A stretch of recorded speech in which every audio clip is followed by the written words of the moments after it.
In this installment, we're going to be going over round 6 through 10. Yes, this is part 2 of Do Not Draft. Let's get into it.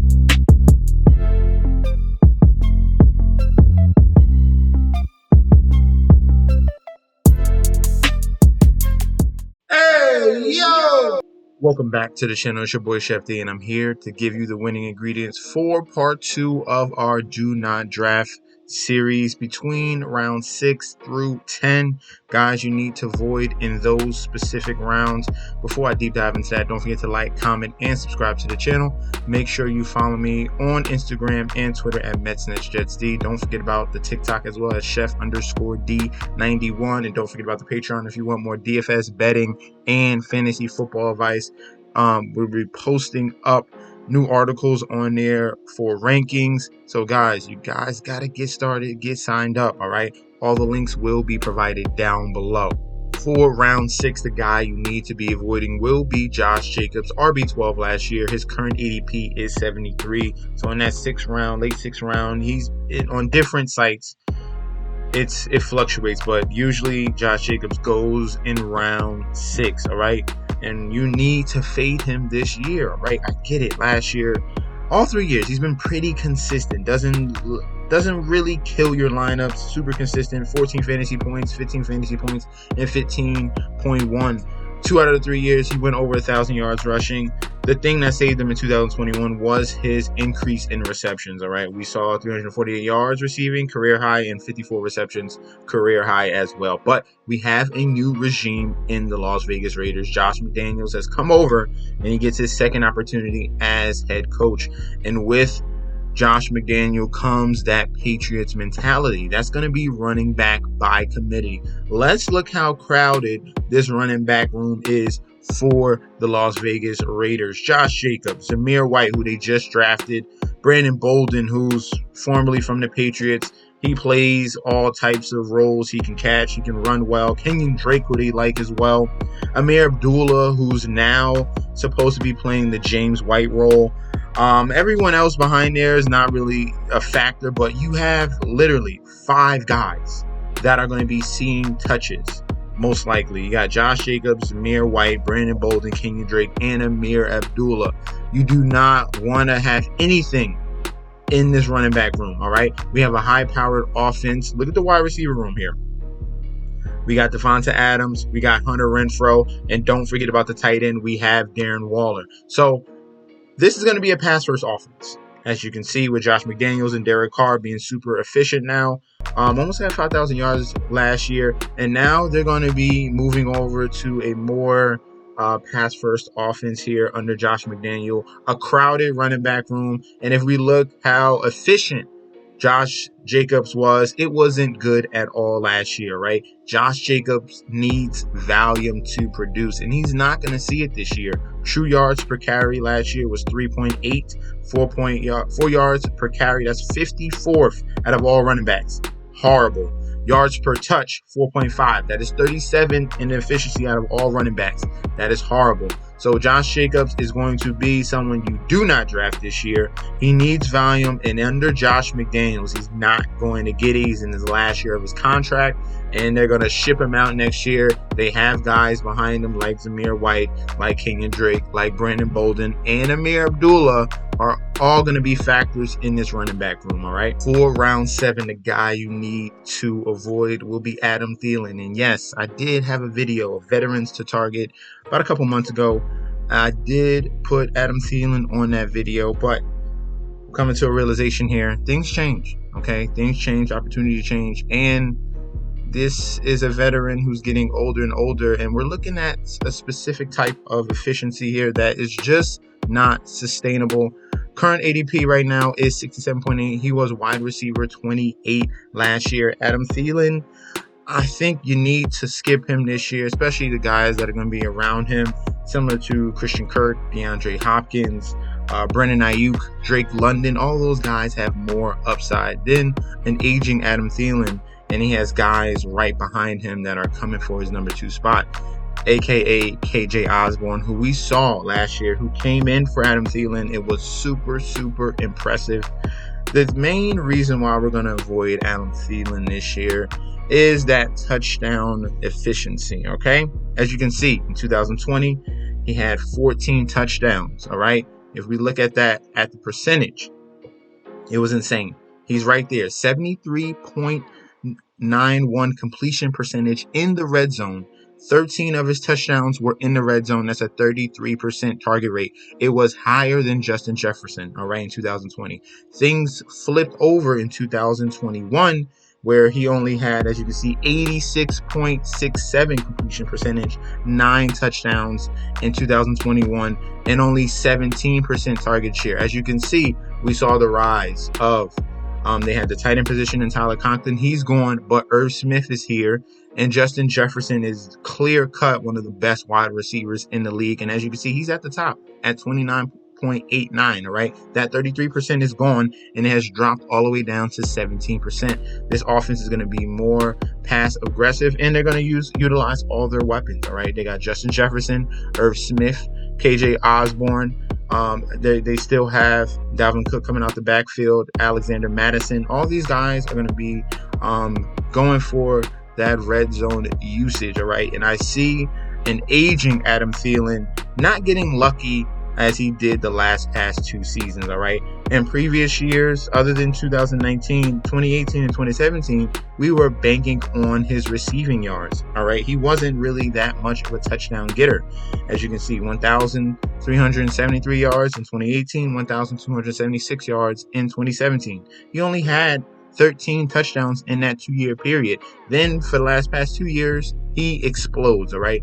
Things are going to change this year in 2022. I don't see him being that efficient in the red zone anymore. He's going to get his yards as long as he stays healthy, but that touchdown production will drop this year. It's too high. It's really, really unsustainable, just like we talked about with Deebo Samuel, especially in those rushing touchdowns. I already explained that already. So see a decline in Adam Thielen in that touchdown department, which is going to bring down his volume, but the yards are still going to be there. I do not recommend drafting him in that 7th round. In round 8, the guy we need to fade this year will be Antonio Gibson. Now, this man keeps falling. It was round 5. And that was a question mark because we were getting bad reports coming from training camp. And now it's getting to a really, really low level now at round 8. And there's more bad news. Fumbling in preseason games. Now he's on the punt team. He's coming in behind another rookie running back in Brian Robinson. Some of the inefficiencies of Antonio Gibson's game are very, very concerning right now for this year. In 2021, he was RB10. And now his current ADP is 89. That's very, very stark. As you can see, last year, it was pretty awesome. The first 2 seasons were pretty solid, all right? Over 14 fantasy points per game. And last year, we saw over 1,000 yards. We saw 10 total touchdowns, 42 receptions, all right? He's elite at receiving the ball. But some of the concerns is his inefficiency. As you can see, true yards per carry is 3.9, all right? Number 47. Again, amongst all running backs. Yards per touch is 39th amongst all running backs. Those are 2 problems. Plus, he has a problem fumbling, okay? He cannot hold on to the ball. The next problem about him is that this is a very, very crowded backfield, all right? Under the Washington Commanders. They love his talent, but if they keep drilling over and over the same problems, this is why they drafted Brian Robinson, which is very concerning. We thought it was going to be Antonio Gibson's year. They draft Brian Robinson from Alabama, and now we had a big problem. They re-signed J.D. McKissic for a very solid contract as well, bringing him back. He's the number 3 down back, and now you're fighting for first and second downs between Antonio Gibson and Brian Robinson, and Brian Robinson is outplaying him right now in the preseason, clear cut. And now you have Antonio Gibson coming with the second unit and playing with special teams for someone that was supposed to be a RB10. This is very, very concerning. It's unfortunate to see, and I hate to see it. I really hate to see it. Yards created per touch is 2.38 as well, 33rd amongst all running backs. Nothing's looking good. Everything I go to, nothing's looking good. Now, if we go to reports, like I said, Brian Robinson started preseason game against the Chiefs. Antonio Gibson is practicing with the punt team and 3rd string offense. So more and more bad news about Antonio Gibson. And unless things change, something has to be started. But we're going to have to continue to fade Antonio Gibson this year because it is too crowded. We got someone that's already guaranteed third down work. They drafted an early running back in Brian Robinson. Antonio Gibson is just not stepping up as of right now. His ADP is pretty low, but it's probably going to continue to drop. And we're going to have to just avoid him this year. There's better options in that range, especially Tony Pollard, Ramondre Stevenson, Nyheim Hines. All these guys have better outlook and getting better news, just better news than what we're seeing on Antonio Gibson. Someone that is dropping far and fast for someone who's so talented. But remember, he was not a running back at Memphis. All right, he just newly converted to the position, so he's gonna have to fix some things. Next up, the guy we need to fade in round 9 will be Melvin Gordon. I know maybe some people might not like this play. Maybe some people believe in a 29-year-old running back that was running back 21 that has someone in front of him that's more talented. I don't know. Javonte Williams, whose ADP is 20.8, and Melvin Gordon is a 111. Maybe that's for a reason. Maybe a 29-year-old running back, and maybe they think that he's going to get 200 rushing yards again, that he's going to get almost 900 rushing yards again, that he's going to get 28 receptions and 10 touchdowns. 10 touchdowns, that's a lot, especially for a 29-year-old running back. That's like a dinosaur. Maybe they don't believe in the talent of Javonte Williams. Like, enough of the side jokes, all right? Melvin Gordon this year is a must fade because he's not going to surpass. He's dang sure not going to surpass Javonte Williams. You're really just betting on that he's going to get 50% of the work yet again in 2022, and that's not going to happen. All right, this is a new offense. All right, Nathaniel Hackett. We're bringing in Russell Wilson, and this is the Russell Wilson offense, up tempo. Okay, they're going to be very fast-paced in this offense. They're going to need a reliable receiving running back, and that's going to be Javonte Williams. As we saw last year, he had 43 receptions, 316 receiving yards last year. They only brought back Melvin Gordon just to be a veteran support. It works well when you have a young back right there. They let him slowly in Javonte Williams last year, and Melvin Gordon came back on $2.5 million contract when he was getting paid $8 million. All right, that's a big price cut. Okay, that's a huge price cut. No one else wanted him. He wanted to feel out the market, and no one else wanted him. All right, that's a big problem. And not only that, Melvin Gordon has come out and said in an interview that they want Javonte Williams to be the guy. All right, so this is not going to be a 50-50 split anymore. Okay, this is a 60-40. This is a 7-30 split, and you will see it in the regular season, all right, especially in that tempo pace when we're getting at a very explosive Javonte Williams out the backfield in situations where he can work one-on-one. Melvin Gordon is going to be a fade this year. Do not draft. For round 10, the guy we need to fade, and it's going to be Mike Gesicki. I have to find a tight end, all right? So, Mike Gesicki is going around that range in round 10. Right now, his current ADP is 150, but in other formats, ESPN, Yahoo, he's going around in that round 10 range. He was tight end number 8 last year in 2021. We're going to see a big decline from him. I think people are finally catching on. All right, the metrics are there for him to be a solid tight end, but the situation is bad now.